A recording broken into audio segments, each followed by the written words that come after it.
Hello, everybody, and welcome to Geopolitical Trends, where truth matters. Excited to be with you. As always, I'm going to be doing another analysis for you. This has to do with the Gulf states. We're not talking about the entire Arab world. I'm going to be focusing specifically on the Gulf states and what it means for the future of their geopolitical trajectory as they try to navigate now between their security commitment with the United States, their major resentments of the public against Israel, and of course, their economic ventures with China. So it will be a very, very interesting analysis that I'm going to be sharing with you. But before I do this, let me say hi quickly to our wonderful and inquisitive community. Leanne, good to see you. Willie Holman, as always. Matt Becky, here you are. Good to see you, Matt. Farandon, good to see you. Hello to you as well. Truth Seeker, Athene Wu, good to see you. Who else is here? Let me see. Jerome Lazarus, good to see you. Al Stalokin, yo.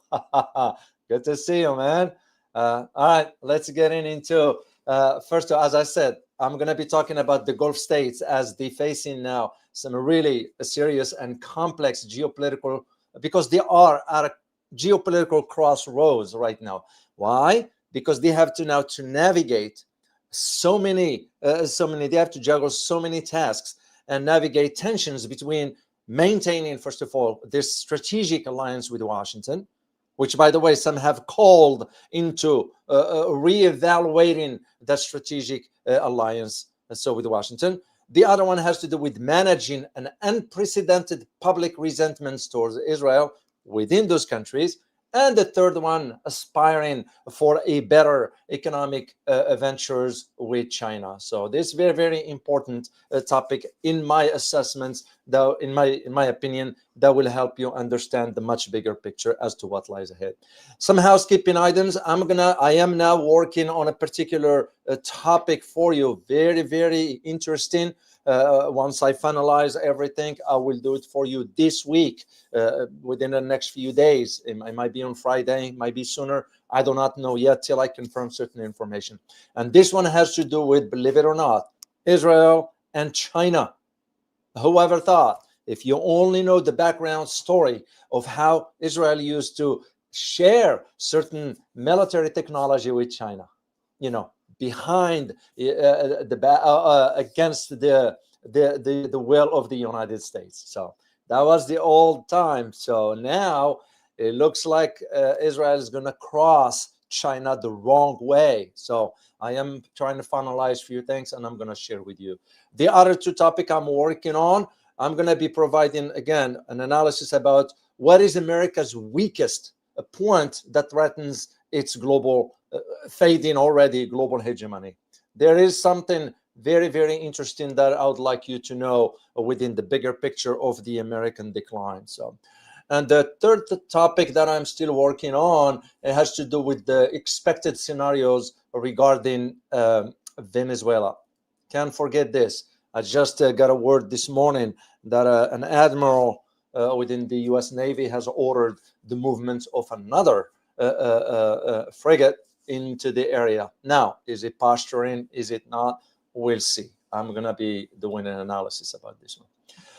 I have one headline for you today, and this one has to do with the global arms sales, which jumped by about almost 9% since last year.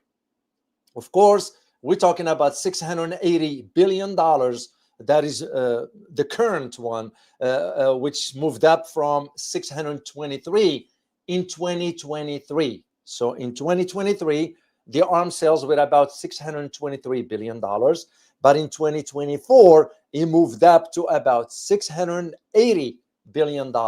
So, of course, who benefited some specific countries? You're talking about Israel's war on Gaza Strip, and of course the Russia-Ukraine war, as well as global and other regional geopolitical tensions and increasingly military spending.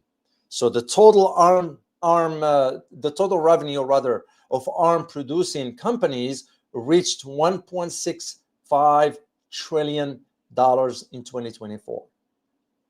So we're looking at weapons and other products also. And the bulk of this increase, by the way, just to let you know, in global arms revenues came from companies based in Europe and the United States. There were year-on-year increase in all regions of the world listed in the, and I know I'm familiar with this company institute, rather, it's called the Stockholm International Peace Research Institute. And those have the top 10 companies in Europe and the United States that benefited. Now you understand why the European, for example, wanted to keep the Ukraine war going on with Russia, and why the United States wants to keep sending weapons to Israel, and of course to the other Gulf states, which I will be talking about today. So, all right, let's get into our analysis here. So Gulf states, very interesting dynamics, and I'm going to do geography and history for you. So Gulf states now are navigating their relationships, and remember, I'm using plural relationships, not relationship just with one country. We're talking about with Israel, we're talking about the US, and we're talking about China. And this, they are managing this through some sort of a strategy of balancing competing interests. Because when you think about Gulf states, what do they produce? Nothing. If it weren't for oil, we won't be talking much about them. But they do have massive amount of oil, and they do have access to funding, money, which means they can buy whatever they want. Now, when you think about those three countries, Israel, US, and China, the Gulf states will have to think about maintaining the close security ties with the United States, of course, while at the same time deepening their economic and diplomatic engagement with China. So for Israel, is a different matter. Why? Because that relationship shouldn't come up to the public openly, despite having some countries that have established diplomatic ties with Israel. So this is why for the Gulf states, they are using their economic power to foster these relationships with both sides, meaning with the US and China on one end. With Israel, it has to do with, for example, the ties on the working on the intelligence matters and buying or purchasing the gadgets from Israel that can track the citizens inside the Gulf states, like, for example, Pegasus. So this is where you think about where this is going, because the Gulf states sort of cannot be independent. So that is where this complex geopolitical that exists within these countries. So especially while those countries, meaning in the Gulf, maintain ties with Israel through the Abraham Accord, Gulf governments, meaning the Gulf states in the region, struggle to balance some sort of this elite level strategic interests against the widespread public anger over Gaza. So because the governments in the Gulf states will not want to sort of disclose, of course, that information. Simultaneously, the Gulf states are trying to leverage their financial clout, because they do have access to a lot of money, so to reshape the regional orders. So, and this is where you hear now about the Gulf states saying, oh, we're going to rebuild Syria. We're going to rebuild Lebanon. So, because they're hedging their bets when they join with China, not the US, with China, to do this construction. At the same time, maintaining their security guarantees with the United States. And of course, with Israel's unpredictable military actions in the region. And of course, they're going to have you believe with the weakening of Iran have created some sort of an unstable tri-pillar regional architecture where Gulf states act as sort of a power broker. Remember, Qatar was kind of working negotiations between, for example, Pakistan and Afghanistan. Also, Qatar was working between Hamas and Israel. You don't see much for Egypt in this context, and that's and this is where what you're gonna come up with at the end. You're gonna realize we are looking at a fragmented, like I mentioned yesterday, for the whole region, not just the Gulf, for the whole region, a fragmented Middle East where traditional alliances, some sort of, might persist, but lack of coherence, cohesiveness, public opinion constraints, those kind of political decisions, and there will be no clear sort of winners who's going to emerge from this. It will be interesting to see where it lead to. So I'm going to do geography for you, and I'm going to do history. Then I'll continue with my analysis about the Gulf states. So first of all, when you think about the Gulf states, and I'm just going to use this map here from the Middle East, but when we think about the Gulf states specifically, the Gulf states are the Arab nations bordering the Persian Gulf, which includes the following: Bahrain, Kuwait, Iraq, Oman, Qatar, Saudi Arabia, and the United Arab Emirates. Yeah. This is what I want you to understand about the Gulf, which you see it right here. Once again, those are nations, Arab nations, that are bordering the Persian Gulf.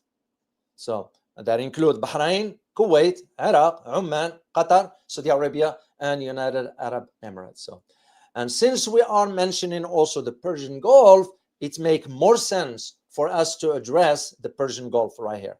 So when you think about the Persian Gulf, it is part of the Indian Ocean. So of course, the Mediterranean Sea as well, because they are connected. It is located in Western Asia. This is why you hear the term West Asia regarding the whole Middle East part. So it is an extension of the Gulf of Oman and connects to the Indian Ocean via the Strait of Hormuz in the east. The Persian Gulf, on the map you are looking at, is also referred to as the there's always this confusion, and I want to clear this up. Sometimes in certain maps, they can refer to it sometimes as Arabian Gulf or a Gulf of Iran. However, the common terminology used has always been the Persian Gulf. I just wanted to clear this up. So for me personally, and I speak for myself here, I've always used the term the Persian Gulf. But I did see it in the literature where it was mentioned as the Arabian Gulf, which doesn't make any sense when you know the history of this. But suffice it to say, for now, we're going to use the term the Persian Gulf. So, and it covers approximately 251 kilometers square, 251,000 kilometers square, with a maximum depth of 90 meters and an average depth of 50 meters. The Persian Gulf lies between the Arabian Peninsula and Iran. This is where that confusion comes in when you have some literature mentioning Arabian Gulf. It creates confusion. Persian Gulf is Persian Gulf. Then when we talk about the Arabian Peninsula, not the Arabian Gulf, Arabian Peninsula is a different story. So the Persian Gulf lies between Arabian Peninsula and Iran to the southwest and northeast, respectively. The water body is bound by several countries that includes Iran to the north, Qatar, Saudi Arabia, and United Arab Emirates on the peninsula, and Bahrain, Iraq, Kuwait in the northwest. And it has a Persian Gulf has a coastline length of about 5,100 kilometers. So with Iran having the longest coastline of about 1,536 kilometers, 1,536 kilometers. So I just wanted to make it clear, geographically speaking, so it will be no confusion for that. So let's talk about history, and I'm going to keep it brief here. The history of the Gulf, the Arab states. When you think about it, it also includes some ancient civilizations that passed through that region. Of course, you have to talk about the rise of Islam. You have to talk about trade. You have to talk about pearl diving. There's a lot of pearl in that part of the world. So, and of course, you cannot ignore the later influence of the European powers, the likes of Portuguese, and the British, especially with the British, that created a mess in the entire region. As a matter of fact, most of the kingdoms that are in that part of the world were established because of the Brits. That's what the deal was cut between them. So modern history of the Gulf states or Gulf Arab states, when I say Gulf states, you know what I'm referring to here. So modern history is defined by the discovery, of course, of oil back in early 30s, 1930s of the last century, leading to a rapid modernization and independence, with most sort of states gaining sovereignty in the 20th century and becoming prominent in the global economy. One thing I want to make clear: this deal was because the gaining of sovereignty was a deal between the British monarch, the British colonialism at that time, and these monarchies or those tribes, because those were nothing but tribes. The Saudis were tribes, United Arab Emirates were tribes. All of those families that own now the kingdoms, they just came from tribes. So, but they cut a deal with the Brits at that time. Of course, except for Iran, we don't know what happened in 1953 when Dr. Mohammed Mossadegh said, no, we want to nationalize our own, and he didn't want the Brits, and you all know what happened with the coup that took place in Iran by replacing Dr. Mossadegh with none other than the puppet Shah Rida Pahlavi. So let's talk about the ancient and early history of the Gulf Arab states. So the Gulf states, where the Gulf states are located, was home to ancient civilizations and played some sort of a significant role, mainly in trade. So I disclosed this, I think, in my both books, in my Iran book and my the other book, I couldn't remember which one I think I did, in both the Iran book and of course the Saudi book as well, where I talked about the trade as being important. And of course, like I mentioned, as part of the ancient history, the region was the birthplace of the religion of Islam. So the early inhabitants of the region were nothing but nomadic tribes. They were just tribes. And that's how it became for the monarchies or families that are now controlling power over there. So, and of course, when you think about how those tribes and the settled population back then, they were influenced by empires before them, like Achaemenids, the Parthians, and of course, the Seleucid empires. All of them have influenced the life of the early history of this part of the world. Then came the European influence following around 1500 or so. You move forward from that date all the way to the 19th century. So we'll talk about Portuguese first. And Portuguese were from about 1521. That's when the Portuguese dominated the Persian Gulf, particularly influencing some sort of specific country like Bahrain at that time. But the Portuguese end up facing some sort of resistance from local rulers, and of course later on from none other than the Ottoman Empire. So the first Europeans won the Brits, they were the Portuguese. Then came the Brits after that. So the British Empire gained political control over parts of the region, and that including the sort of the modern day United Arab Emirates. You're talking about Kuwait, we're talking about Qatar. Those in the 18th and the 19th centuries respectively.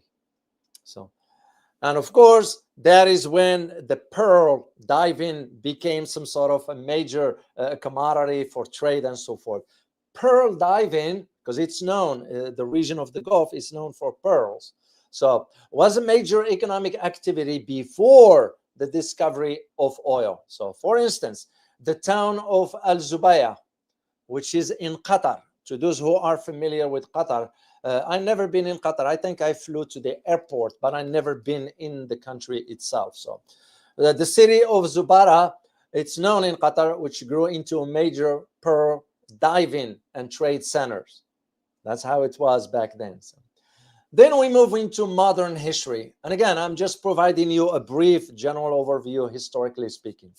modern history of the Gulf states, anything when you talk about modern history, oil comes to mind, because if without oil, we won't be talking about those countries. Actually, they won't even be mentioned on the world stage, politically speaking. So we're looking at an independence. Some countries start to gain independence right following World War II. Many Gulf states began to gain independence. We're looking at Kuwait. Does anybody know when Kuwait gained its independence? Let me see in the chat box if you happen to know.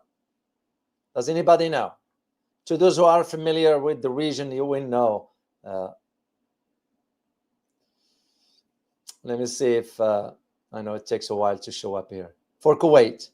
And remember, all of them were about the same time when they gained independence after World War II.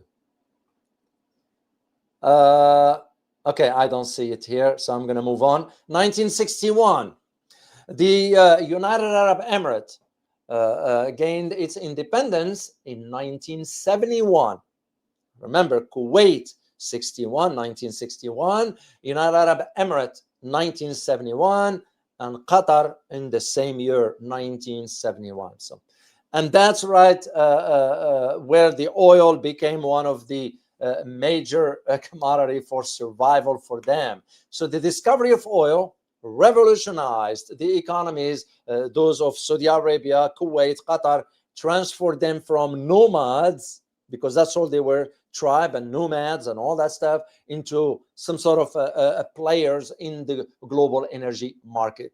Will I call them a global economic power? Not necessarily.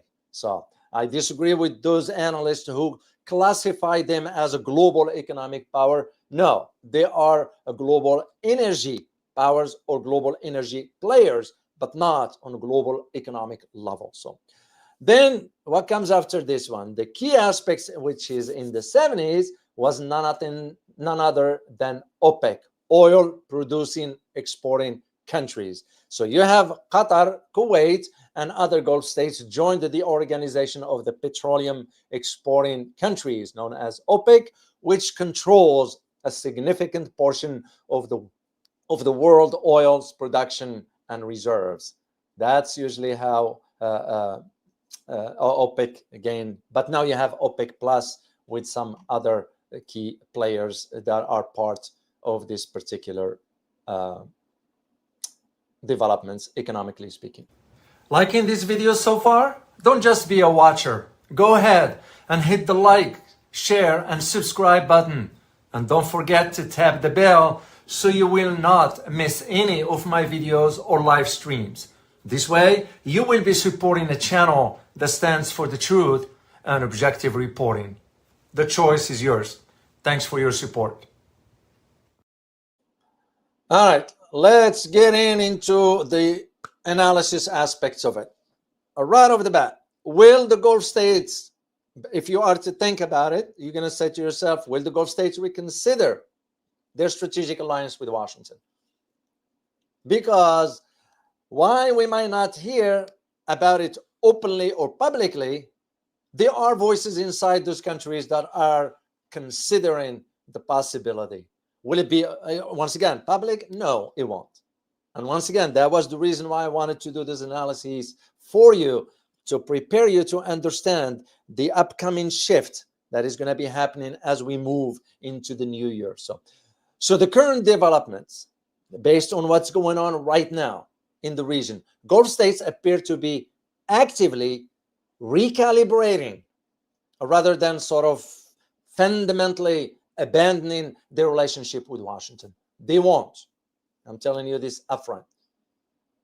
Because their survival depends on the US. Second, if they ever do that, all we need to do, meaning the Washington, to me, it's not a good way of dealing with countries. All we're going to do is destabilize. And there are ways of doing that. So this is why you are looking at sort of, though there is significant pressures are being created because of this recalibration. So the Trump administration, we're talking about the current one, has positioned itself as sort of focusing more on a regional return on investments and less on this so-called democracy. You all remember. So, and all this resonates with the Gulf states, the sort of preference, and acknowledges the agency in shaping the region's future. This is what's going on where you see this recalibration. So, and this basically will translate into what? It will translate into some high profile engagements like what you witnessed about 3 weeks ago or 2 weeks ago when the Prince of Saudi Arabia was here, when Qatar gifted a plane to Donald Trump, when Donald Trump won over there. This is what you are looking at. You're looking at these high profile engagements. And like I mentioned, Trump's recent visit to the region featuring major AI and semiconductor agreements with United Arab Emirates and Saudi Arabia. So, however, when you think about this, you think about the Gulf states are pursuing what some other analysts have described as a strategic hedging, meaning they are reconsidering certain aspects of their strategic interests. So, Gulf states have adopted some sort of a diversified partnership strategy, and for the purpose, or one purpose only, is to to diversify and fortify their own stability and economic interest in response to Washington's deeper focus on the Asia Pacific. And that includes the China Belt and Road Initiative. And of course, you cannot forget about the new trade corridor initiatives, one that's going to go through Central Asia. And of course, we heard about during the G20 summit in India, how India is going to connect India to Europe and via Middle East and all that with this economic corridor, which was nothing but hypes, no more, no less. So, yet this relationship of this Persian Gulf states, some sort of face real pressure points. You think about, for example, the Israeli Gulf perception of the Iranian threat. Of course, most analysts in the West, even in Tel Aviv, will have you believe that the Iranian threat is also sort of manifesting itself within the Gulf states, which is in reality, I don't see that. Why? Because when you think about the majority of the population within those Gulf states are Shiites. Think even Saudi Arabia. Yeah, majority Sunni, whatever. No, there are majority Shia in the south. And this is why the Shia in the south have been sort of neglected. Because where is the most of the oil? Most of it in the south.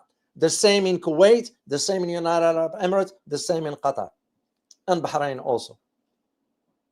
So, and this is where you think about this threat that's been exaggerated from the Iranian towards the Gulf. It's what underpinned the so-called the Abraham Accord, which has increasingly come under some sort of stress. Why? It's because Israel has pursued some policy that is based on a military approach, not only towards Iran, but look what they're doing right now in Syria, what they're doing in Lebanon, and of course what they tried to do in Yemen, and they realized they can't continue that way because Ansarullah responded. So, and this is where you have the Gulf state prioritizing some sort of stability, and that stability not because of the care for the population, stability for the monarchies. So this is why they are leaning more. Yeah, I'm saying this to you. Of course, media is not going to disclose that. They, meaning those Gulf states, leaning more towards normalizing relations with Iran. So, and at the same time, those Gulf states that have reached out to Iran, sometimes quietly, sometimes openly, like in the case of Saudi Arabia, and thanks to China for brokering that deal. Those Gulf states have also expressed disappointments at the United States. Why? Because the United States was unwilling to press Israel more forcefully regarding Gaza. This is where that resentment inside those Gulf states, which the monarchies are concerned about, because it could turn into some demonstrations and one thing lead to the next. And I'm going to be talking about the possibility of another Arab Spring might be happening. So suffice it to say that the core partnership between the Gulf states and, in the case of the US, in the case of China, in the case of Israel behind closed doors, remain intact. So because here is one thing, the Gulf states leaders, what they are recognizing and realizing is that sort of for now, they cannot count on China or Russia to replace the scale, the capability, and the strategic commitments that Washington brings. For one reason and one reason only, because those countries, mainly China doesn't want to open up bases elsewhere. Same with Russia, to my knowledge. The US is a different story, because we wanted to maintain that. And this is why those Gulf state leaders are kind of thinking about this one, recognizing that Russia and China will not be able to play that role. So the key tension is that the Gulf states must decide whether to maintain a strategic level of this of their partnership with Washington, while at the same time establishing only some sort of a tactical, if I may use the term, tactical partnership with China and maybe Russia, because Russia has some advanced weapon systems. So, or they're going to be risking the damage to the U.S. relations if they ever, those Gulf states, elevates their partnership or relationship with China or Russia to a strategic level. This is why it's always important to understand in the bilateral relations whether this is going to move up to the next level or not. So for now, they're still depending on the United States. The next question we ought to ask is, what about the resentments against Israel? Because there is massive resentments among the population, but the governments are suppressing that thanks to Pegasus, which is from the Israeli side for maintaining control of the population and so forth, because they monitor everything, which we have the same here, by the way. So it's nothing different. So public resentment against Israel is a major complicating factor for the Gulf states. So why? Because it creates a significant disconnect between the population and the government. So, and this is what the governments inside the Gulf states are concerned about. That includes Saudi Arabia, Qatar, Bahrain. It's worse in the case of United Arab Emirates because they established diplomatic ties with Israel. It's getting worse in Saudi Arabia because it is talking behind closed doors with Israel. So the scale of public anger is substantial. Once again, media won't disclose. This is what I like to do, to provide you the information that is not, of course, is an analysis more so than anything else. So the majority cross not only now in the Gulf states when it comes down to the issue of Gaza and Israel, but from across the Arab world, from Morocco all the way to Kuwait. When you look at the map, you go all the way. Morocco is on the left side here, all the way to Kuwait. So I wish I had a different map here, but I don't. And this has to do with the Israel's sort of ongoing atrocities in Gaza. As a matter of fact, there is now a violation of the blue line. I just read it this morning. I'm not going to talk about it much because I didn't read enough about it. So I like to talk when I have the facts and so forth. There's also some residents inside those lines have been killed by, I think, an attack from Israel and so forth. Suffice it to say that what's going on inside Gaza, there is the public anger that is substantial within the Arab world writ large. So, and this is why when you look at about certain countries they were considering normalization with Israel has collapsed. Saudi Arabia still talking to Israel behind closed doors. and Saudi Arabia will not come openly unrecognized, because that will be a suicide for the Al Saud family. So when you look at Kuwait, which Kuwait you don't hear much about, even though don't think that Kuwait is an angel. In Kuwait, there is a massive U.S. presence. I remember I stopped there a few years ago. Massive U.S. presence. It's just quiet and all that. In Kuwait specifically, you have about 84% reported boycotting companies supporting Israel.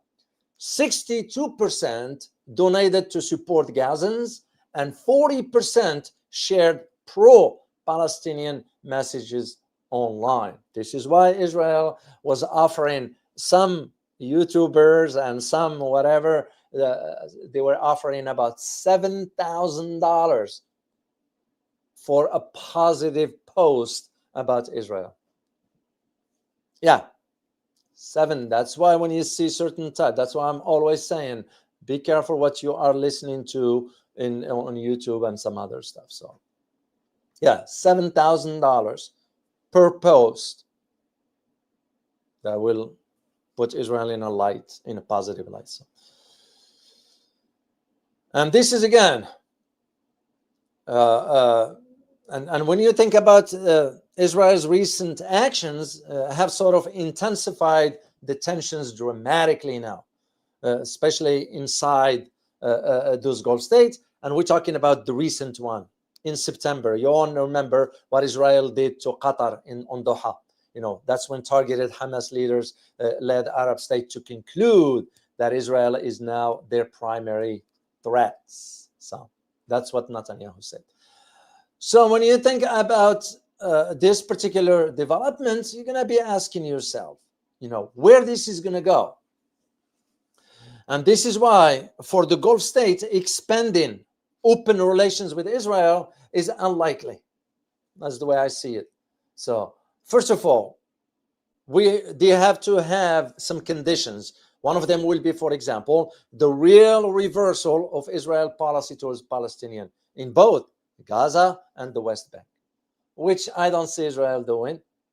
And I don't see the U.S. even pressuring Israel, because it goes the other way around. It's Israel that pressures the U.S., not the other way around, as they might have you believe. So when you think about the fundamentals within the Gulf governments, is that for them is to maintain this strategic engagements with Israel behind closed doors, while they're at the same time the public is getting a little bit antsy and upset about these engagements that their governments is engaged. I had a chance to read, I don't know if I get a picture of the guy. Oh, I didn't. Let me pull up his picture, because I'm aware of him. He's a scholar. I was aware of him. I mean, he was in a hot spot sometimes when he praised certain groups in Afghanistan back then. He's from Kuwait. So I had a chance to read some of his recent writing. And one of them has to do exactly with this, literally similar topic that I'm addressing. And this has to do whether it is time for the Gulf states to reconsider their strategic alliance with Washington. Very, very interesting. And I'm going to put the link for you later on. So his name is Abdullah An-Nafisi. I have a picture of him here, right here. He's a Kuwaiti. He's a scholar. And by the way, just to give you an idea about his academic credentials, he earned his bachelor degree back in 1967 from the American University of Beirut. And he earned a PhD in political science from Churchill College at Cambridge University in Britain in 1972. So he's a scholar, he's a thinker, he has some weight, academically speaking, inside Kuwait and across the Arab world. Those who understand or they know about him as far as his political views and so forth. So here is what he believes, and I can see the logic in his reasoning and argument.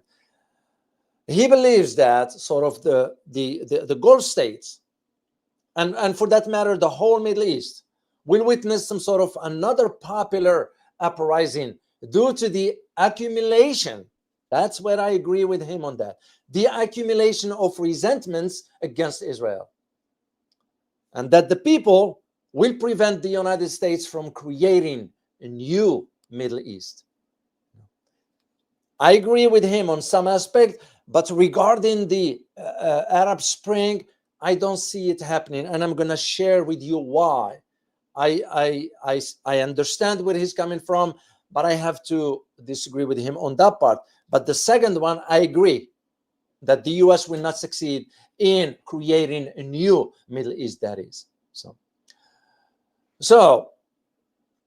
Nafisi, also this strategic thinker, thinks that he doubts the ability for the United States and Israel, because those are the only two countries that are working on implementing the so-called the project to change the Middle East region. And why? It's because the people, not the governments, the people will prevent that from being implemented.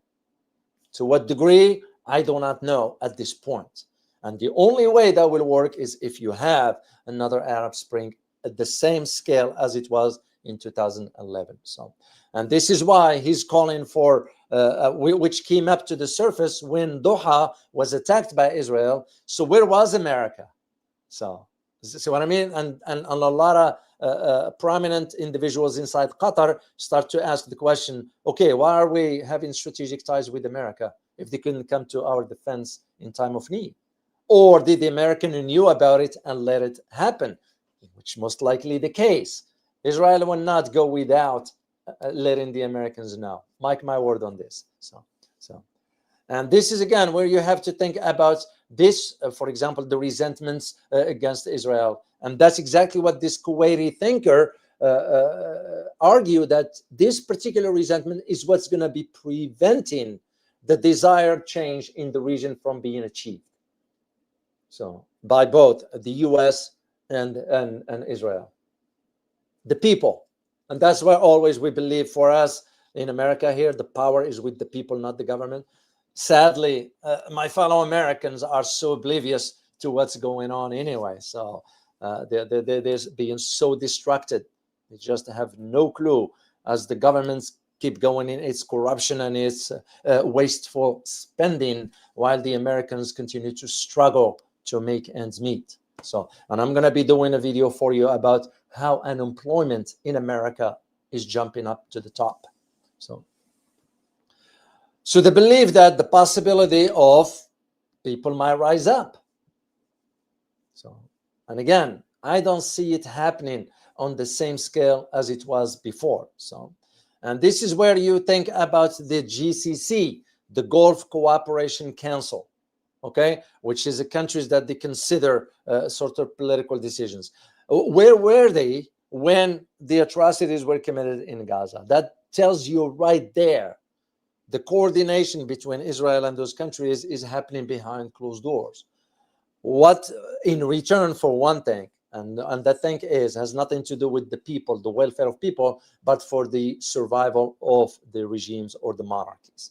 That means the US and Israel will guarantee this. That's why I did what I did yesterday in explaining to you the idea of Israel, NATO, Middle East. That is exactly what it's for. And that's, you start to think about how this is going to move forward. And this brings me to the point of why the narrative about Iran is always at the forefront. Oh, the Gulf states will have to be concerned about Iran, because it's easy to sell that narrative to the governments, selling them more weapons. But when you think about Iran's sort of future in the region, according to this Kuwaiti thinker. And I couldn't agree more with him when he argued that we have to understand that Iran is an ancient country with a history, people, and geography. And of course, Iran has influence in the region. It's supporting other groups, the likes of Hezbollah, Ansarullah in Yemen, Hezbollah in Lebanon, or Houthis as for Ansarullah. In Iraq, But when you understand, for example, the ability of Houthis to control Bab el-Mandeb and the Red Sea, it tells you the story right there. But for Washington and Tel Aviv, they have to sell the narrative about Iran differently, more fear. Sell it based on fear. That is why. So in the case of Hezbollah, according to the strategic thinker, yes, Hezbollah sort of has been dealt some sort of a big blow, if I may use the term here. So, but that doesn't mean it ceases to exist. It remains strong. So it's also retaining its weapons. So, and this was evidenced by one particular aspect. When the government in Lebanon, in Beirut said, well, we're going to have Hezbollah disarm. And Hezbollah said, forget about it. Because the state of Lebanon, meaning the government, was unable to implement this decision to disarm the group, which, by the way, the government in Beirut was pressured by the US and Israel to do so. Because it is not, I believe, if I am to think of it long term, it is not to the interest of Lebanon to disarm Hezbollah. Think about the big picture. Think about the big picture.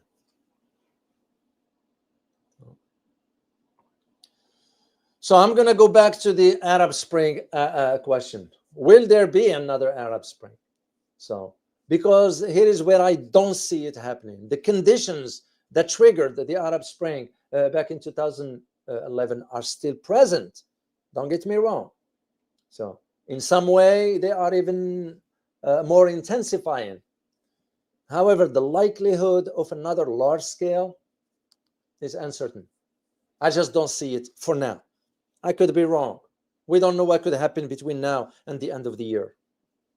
Things can happen. Look, whoever thought that Hosni Mubarak will be overthrown? So, but when you think about the triggering conditions, they still persist. As a matter of fact, they have worsened. And I'll give you a quick example. You all remember when I was in Morocco, and they were at that time demonstrations by the youth demanding jobs. That's one of the things to think about. And by the way, it wasn't just Morocco. You're looking at Jordan also. You're looking at some other countries. Youth unemployment. We're talking about the region right now in the Gulf. Youth unemployment remained the highest in the world. Actually, the whole region now. Let me put the map here, so we know what we're talking about. It's all region. Yeah, remained the highest in the world, with more than 1/3 of young people in Tunisia, Morocco, Jordan, Lebanon, Iraq, Syria, you name it, want to emigrate because of limited employment prospects at home. This is one of the conditions for that. So young unemployment is predicted to remain above, get this, 24%, which is, in my opinion, a serious problem. That's a ticking bomb, because that has a significant driver of unrest. It's been in the past.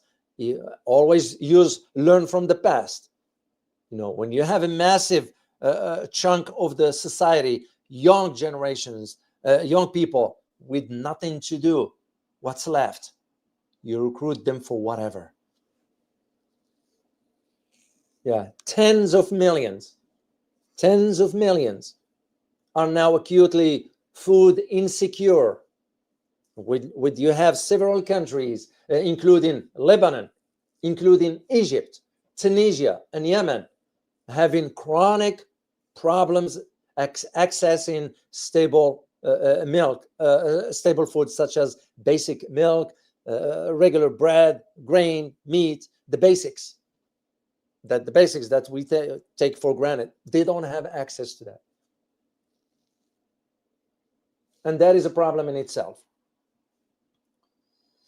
However, there was a second wave of this Arab Spring happened between 2018 and 2024. It's called the Second Arab Spring. So, and that one brought mass demonstrations in Iraq, Sudan, Algeria, Lebanon, Tunisia, and Jordan. And what's interesting about it is that they used the same slogan that was used in the first Arab Spring of 2011, which was, and I put in quote, "The people want the fall of the regime," end of quote.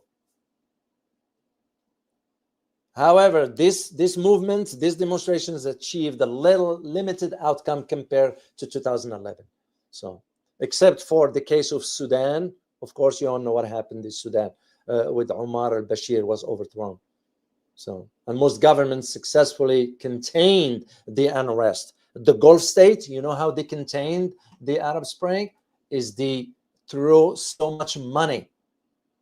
I think, to my knowledge, the Saudis used about $10 billion to quiet and keep the people quiet. So that's what the Gulf states did. That's how they survived that one. So when you think about the paradox that exists, the catalyst exists, but mobilization mechanisms are so weak. So the material condition for sort of unrest, you're looking at unemployment, inequality, food insecurity, and among other factors, are present. And they are also severe.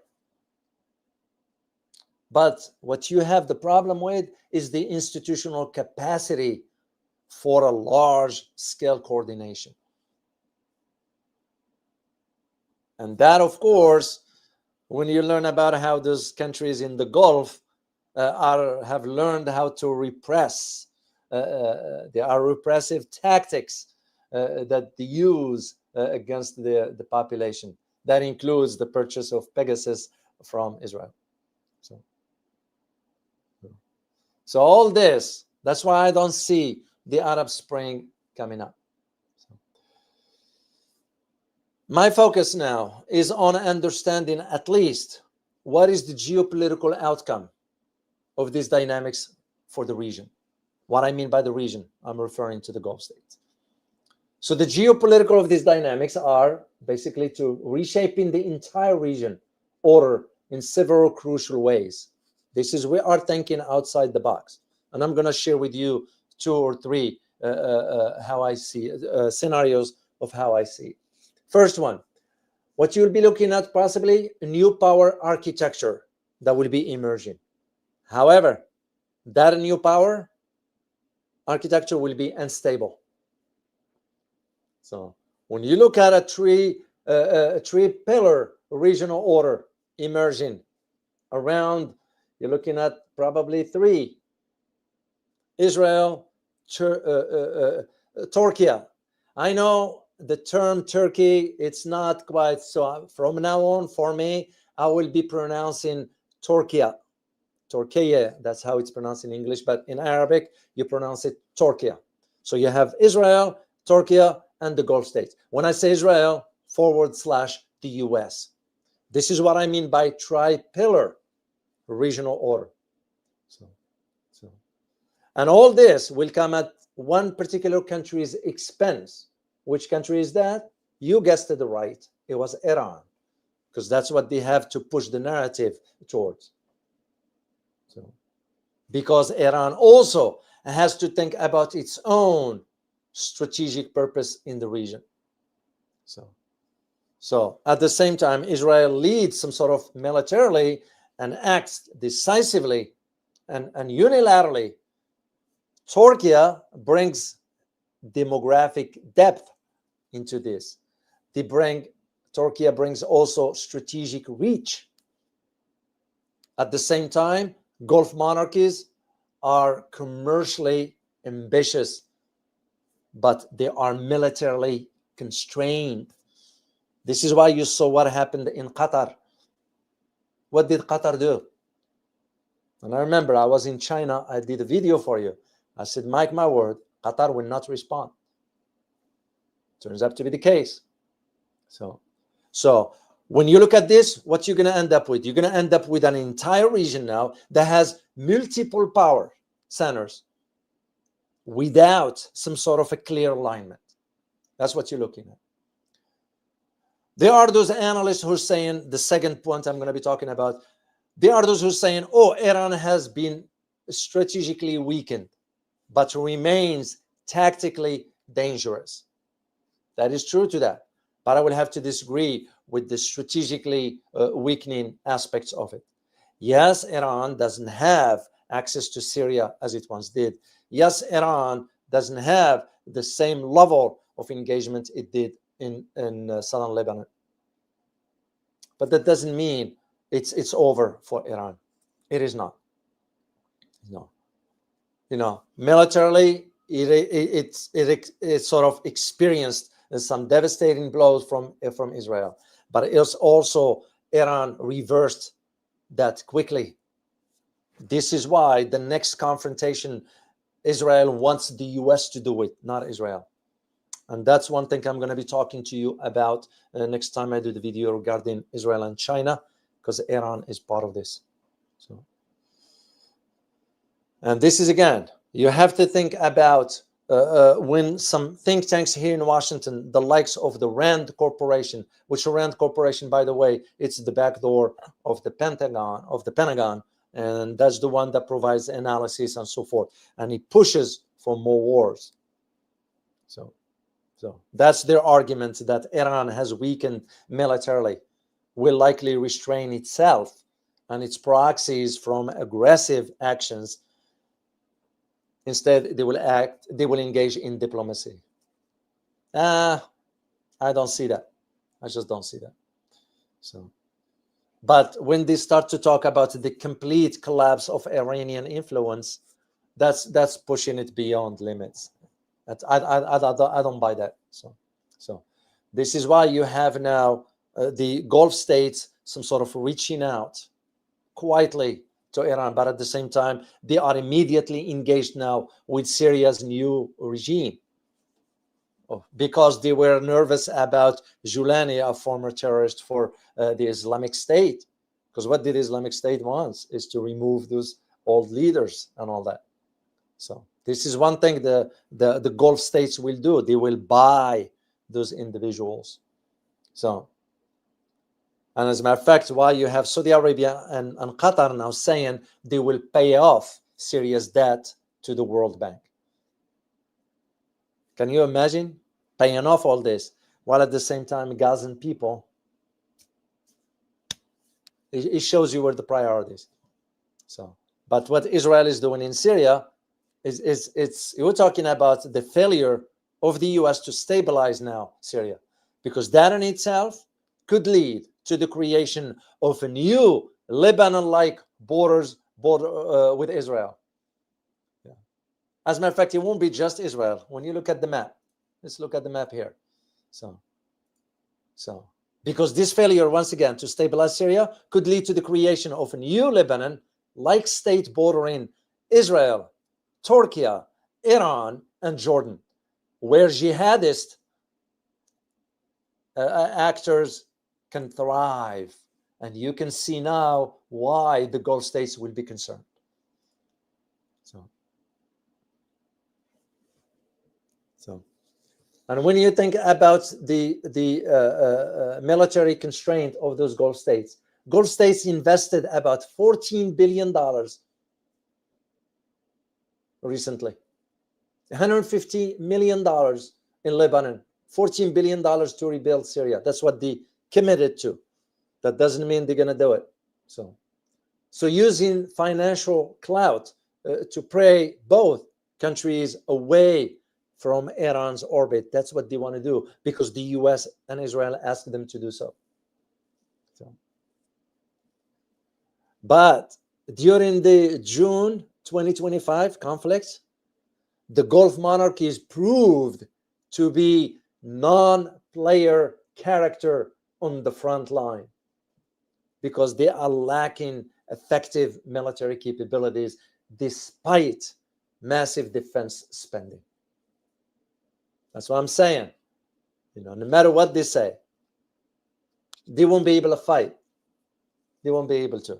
So, and that's why the Gulf states are pursuing that strategy of hedging rather than choosing side. So when you think about the Gulf states and China, for example, the trade has overtaken the Gulf states trade with the West, reaching about $257 billion in 2024 versus $256 billion with the West. And this gap, by the way, is expected to widen significantly within 3 years by 2028. At the same time, the Gulf, we are not denying this, the Gulf states are maintaining their security ties with the US because they depend on the US for everything. So this is again where that's, and I'm going to conclude here, just provide you my conclusion. We are at the top of the hour here. So the broader outcome, the one thing that I want you to keep in mind, it has to do with fragmentation. Fragmentation without a clear winners. When you think about the Gulf states, and a region for that matter, writ large, faces competing threats from the Israeli assertiveness, so Turkey's anxieties, okay, the Iran's capabilities, so, and of course, non-state actors. Even the organization of the Julani Islamic State in Syria. So this is what I need you to understand on this. This is why I use the term balancing act. That is, it remains extraordinarily fragile. And the next few weeks will give us the final answer to all this. My conclusion will be from, I think I did this conclusion from my Saudi book, in which I addressed about the Gulf, but I'm going to share it with you. The West continue to shower. Saudi Arabia is part of this Gulf states. Shower the Saudis with endless praise and admiration, which does nothing for the Saudis but inflate their egos and infect them with the ancient Greek disease of hubris. I disagree with those who argue that the regional and global prestige the Saudis enjoyed in the past decade will endure for future decades. To the contrary, that prestige is fading as the sun sets on the desert kingdom, while Iran emerges from the cold and its star is on the ascendant.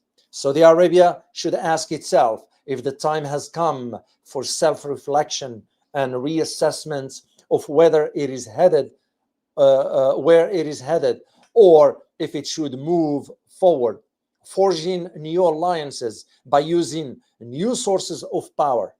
This debate occurs within the context of US-Saudi relations, as Saudi Arabia witnesses a major shift in protocol over royal successions, the elevation of Crown Prince MBS to the next in line to the throne has already created tensions within the royal family. And we're going to see what inspires this in the next few weeks. So I hope you enjoyed this. I want to say thank you to the community for being here. Should you decide to support the channel, I'll put the link for you here.